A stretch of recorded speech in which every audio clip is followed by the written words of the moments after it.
Hello friends, ಇವತ್ತು ನಾನು ಎಲೆ ಮುಲ್ಲಂಗಿ ಬೀಜನ ಬಳಸ್ಬಿಟ್ಟು ಪಲ್ಯ ಯಾವ ಥರ ಮಾಡೋದು ಅಂಥೇಳಿ ತೋರಿಸ್ಕೊಡ್ತಾ ಇದ್ದೀನಿ. ಫ್ರೆಂಡ್ಸ್, ಇದನ್ನು ತಮಿಳ್ನಾಡು ಸೈಡೆಲ್ಲ ಕೂಟ್ ಅಂತ ಕರೀತಾರೆ.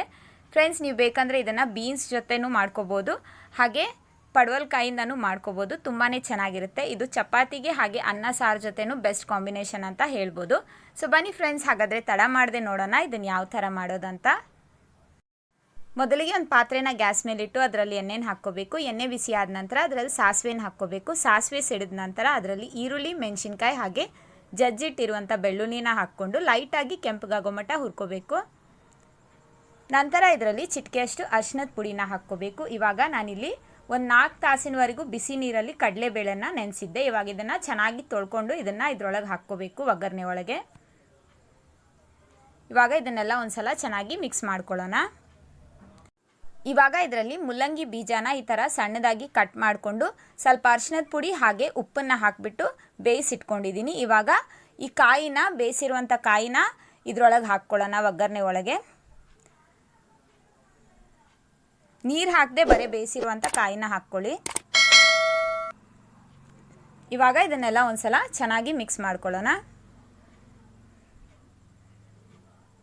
ಇವಾಗ ಇದರಲ್ಲಿ ರುಚಿಗೆ ತಕ್ಕಷ್ಟು ಉಪ್ಪನ್ನು ಹಾಕಿಬಿಟ್ಟು ಗ್ಯಾಸ್ನ ಮೀಡಿಯಂ ಫ್ಲೇಮಲ್ಲಿಟ್ಟು ಮುಚ್ಚಿ ಇದನ್ನು ಒಂದು 5 ನಿಮಿಷ ಬಿಟ್ಬಿಡಿ ಫ್ರೆಂಡ್ಸ್.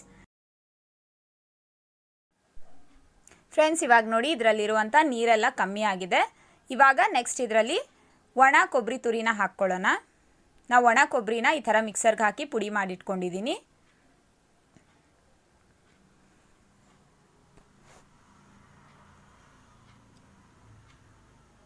ಇವಾಗ ಇದನ್ನೆಲ್ಲ ಒಂದ್ಸಲ ಚೆನ್ನಾಗಿ ಮಿಕ್ಸ್ ಮಾಡಿಕೊಂಡು ಮತ್ತೆ ಗ್ಯಾಸ್ನ ಮೀಡಿಯಂ ಫ್ಲೇಮಲ್ಲಿಟ್ಟು ಮುಚ್ಚಿ ಇದನ್ನು ಒಂದು 2 ನಿಮಿಷ ಬಿಟ್ಬಿಡೋಣ ಫ್ರೆಂಡ್ಸ್.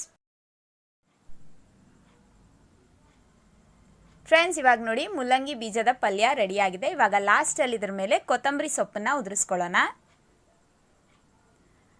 ಈ ಥರ ಉದುರಿಸ್ಕೊಂಡು ಇದನ್ನು ಮತ್ತೊಂದು ಸಲ ಚೆನ್ನಾಗಿ ಮಿಕ್ಸ್ ಮಾಡಿಕೊಂಡು ಬಿಸಿ ಬಿಸಿಯಾಗಿ ಸರ್ವ್ ಮಾಡಿದರೆ ಸೂಪರ್ ಆಗಿರುತ್ತೆ. ಎಲ್ಲರಿಗೂ ತುಂಬಾ ಇಷ್ಟ ಆಗುತ್ತೆ. ಸೊ ಹಾಗಾಗಿ ಇದನ್ನು ನೀವು ಕೂಡ ನಿಮ್ಮ ಮನೆಯಲ್ಲಿ ಟ್ರೈ ಮಾಡಿ, ಹಾಗೆ ಹೇಗಿತ್ತು ಅಂತ ಕಮೆಂಟ್ ಮಾಡಿ ತಿಳಿಸೋದನ್ನು ಮರೆಯಬೇಡಿ. ಹಾಗೆ ವಿಡಿಯೋ ಇಷ್ಟ ಆಗಿದ್ರೆ ವಿಡಿಯೋನ ಲೈಕ್ ಮಾಡಿ, ಹಾಗೆ ಶೇರ್ ಕೂಡ ಮಾಡಿ. ಹೊಸಬ್ರಾಗಿದ್ದರೆ ಮರೆಯದೆ ನನ್ನ ಚಾನಲ್ನ ಸಬ್ಸ್ಕ್ರೈಬ್ ಮಾಡಿ ಫ್ರೆಂಡ್ಸ್. ಹಾಗೆ ಪಕ್ಕದಲ್ಲಿ ಕಾಣಿಸುವಂಥ ಬೆಲ್ ಐಕನ್ನು ಕೂಡ ಪ್ರೆಸ್ ಮಾಡಿ. ಅದರಿಂದ ನಾನು ಹಾಕುವಂಥ ಎಲ್ಲ ವೀಡಿಯೋಸ್ನ ನೋಟಿಫಿಕೇಷನ್ ನಿಮಗೆ ಮುಂಚಿತವಾಗಿಯೇ ಸಿಗುತ್ತೆ. ಸೊ ಹಾಗಾದರೆ ಇವತ್ತಿನ ವೀಡಿಯೋದಲ್ಲಿ ಇಷ್ಟೇ. ಮುಂದಿನ ವೀಡಿಯೋದಲ್ಲಿ ಮತ್ತೊಂದು ಹೊಸ ರೆಸಿಪಿಯೊಂದಿಗೆ ಸಿಗೋಣ. ಅಲ್ಲಿವರೆಗೂ ಟೇಕ್ ಕೇರ್ ಅಂಡ್ ಬಾಯ್.